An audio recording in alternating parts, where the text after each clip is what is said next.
which will take care of the hospital waste. You might know that currently Islamabad excretes 5,000 kg of hospital waste. Our capacity is not at that level.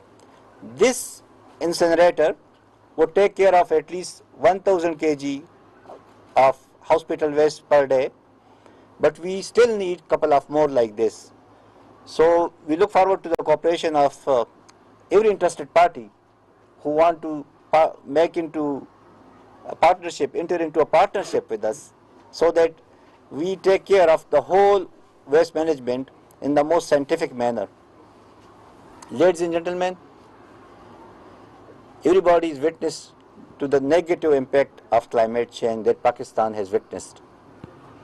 We saw it in 2010, the floods, and 22, the Babylonic floods, and the aftermath are just giving us goosebumps. Ladies and gentlemen, we as a health professional have a role to mitigate the impact of climate change and ensure a clean and healthy environment for our population. Health, environmental protection, and climate change, they all work in a linear synergy, both in the adverse effects as well as the positive one. So if health is strengthened, it will be enabled to better respond to the aftermath of climate change and environmental hazards. Similarly, if our climate change readiness and mitigation ensures standards and develop the mechanism to be better prepared for any aftermath, we will have a positive impact on the health and the environment. Climate change can be a disruptor to the health system. It can be a catalyst to the diseases. And it is a basic determinant of the health outcomes of the society. So, with better coordination and taking a broader one view of health, we can ensure better outcomes of health sector. Because health, as you all know, is not only the health ministry job. We are going from a verticality to integration. We are moving from fragmented approach towards One Health. We are moving from silos to collaboration. We are moving from cost ineffectiveness to cost effectiveness. So this, when I took charge and I knew about the programs and the impact of the programs, I could see that we did not create the desired impact as was envisaged because of these lacunae in the system. Programs were run vertically, there was poor coordination and collaboration. The interventions are cost effective. There is no innovation in the system. So we will move from stereotyping into innovations, because resources are not enough to match the needs of the hour. So we will ensure the best utilization of those resources whichever is available to us, and even if other resources are pumped into the system, that will be utilized transparently, efficiently and effectively, with due accountability to the public and the donors and the international community as well. We have designed now a system that will be more robust, sensitive to the needs of the population, will be accountable to the population, and all processes would be implemented in the most transparent manner.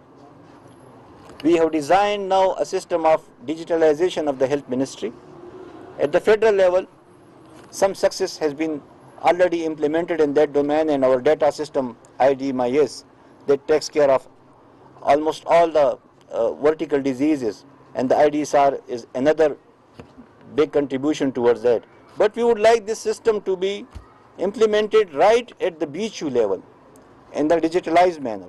So at the BHU level, the health center level, the data, instead of these registers manually, it will be transformed into a digitalized network. Analysis will happen at this facility level. We will build the capacity of the health system at the BHU level. We will equip them. There is a plan for it. And then the same data set will go digitally to the districts, and from districts to province. We already have a system for that, and at the national and federal level we have a digitalized analysis system. So that's how we can ensure transparency in the system, and also to assess how we are going, whether we are going in the right direction or the wrong. So the data and evidences will guide us. Any system that is responsive to the needs of the population and believes and go by data are least deceived by the challenges. The challenges will come. Pakistan is a resilient nation. Everybody knows Pakistani bravely fought against all kind of terrorism, wars, climate change impact, climate catastrophe like floods, natural disasters like quakes, but we showed resilience. And the same resilience we would like to be incorporated into the health system as well.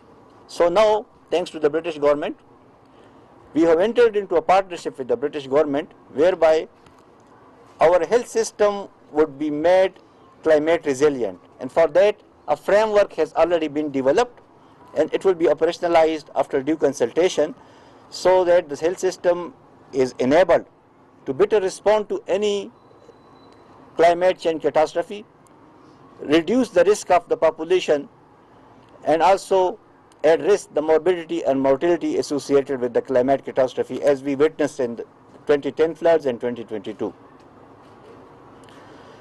Honorable DG Sahab and friends, I am so excited to learn that we would continue our journey towards one health, better health, one plan, one approach, and would ensure that the system, whether at the primary level, at the secondary level, is strengthened enough to provide quality care services to the population. Whenever I visit the field, I compare both the tertiary, secondary level healthcare system and the primary. Unfortunately, the primary one is still deprived of many things. Just on the way to this center, I visited a health center, and where plethora of challenges were mentioned by the doctors and the paramedics regarding the HR, the medicine supply, the equipments. So that's our responsibility, not only in this health facility, but in consultation and cooperation with the provincial health teams. We would ensure that our primary health care system is so developed that the rush and the influx of the patient is reduced at the secondary and tertiary health care center. If you visit PIMS hospital, you will see patients with diarrhea, coughing, fever, headache, and some functional cases, all overload and flood the PIMS hospital and also the federal hospitals. If we strengthen our primary healthcare system, we invest in it, we build the capacity of the health system, then this rush and this heavy flood of patients would be better managed at the primary level, and those patients which need further specialized care will be shifted to secondary and tertiary level. So a referral mechanism, we are envisaging a functional, viable referral mechanism to be put in place, so that a referral once is made to the secondary and tertiary healthcare hospital, then the same provider is provided the feedback regarding the outcome of his intervention and his referral, whether the patient got treated and cured or still in the hospital, because this will build the trust of the community in the health system. If we address their needs holistically, if we engage the community in our interventions, provide ample space to the communities, they would trust the system. Now, what I see at the primary level, because the services have been disrupted and not prioritized at the primary level, the people has lost confidence in the primary health system. And that's why if you give a preference to a patient for a primary health care center or a far-off secondary health care center, his or her priority will be to go to the secondary and tertiary healthcare center. We need to break this, sir. And this is for the betterment of the health system and the people at large, because they incur a cost. Distance, cost, opportunity time lost. If the person is a daily wager, they lose the money also. So instead of taking pains to go to a far-off facility, if quality primary healthcare services are provided at the basic health units and RECs, and this trust is boosted of the public, they wouldn't bother to go to the secondary health facilities. So that's how we envisage the system. We are signatory to the universal healthcare, and as part of that universal healthcare coverage, we have in the country a system of universal health insurance. You all know about it. But our vision is one country, one health, and one approach. So I have advised the Qawmi Sehat Card team to consult with all the provinces and come out with one uniform system. Of course, the advice was that we would ensure that 20% of the poorest of the poor are provided with free inpatient healthcare services everywhere. That's taken for. But those who have the ability to co-pay, for that a mechanism is being chalked out that with very little money they and their family are enlisted into the system and are availing the system free of cost for inpatients. So if we succeed with the provinces and design a one health insurance system, that will be a Qawmi Sehat Card system and will be implemented across the board. But consultation has started on that. It's not yet final. Once it's finalized, we will share, and that will be the biggest gift that we in the interim period can provide to the nation, with the hope that we would do and continue our best for the public, the society, and the nation. I beg leave now, but our doors are 24/7 open, not only to my health professionals and colleagues, but to every citizen of Pakistan. He or she is most welcome to inform us of the problems, to guide us, to advise us, and to be part of the system and to be part of the team. No individual or no entity and no ministry in silo can accomplish much. We have an ambitious agenda. Pakistan has to eradicate polio, for which we have developed a dedicated, targeted, focused strategy. We will be completing 3 rounds, inshallah, by December, and we are hopeful that with the quality 3 rounds holistically and operationalized in integrated manner, the virus circulation in southern KP will be arrested, but yet we will have to take care of it for the next 3 years. So we will continue with the new strategy after that, but immunization plays a pivotal role.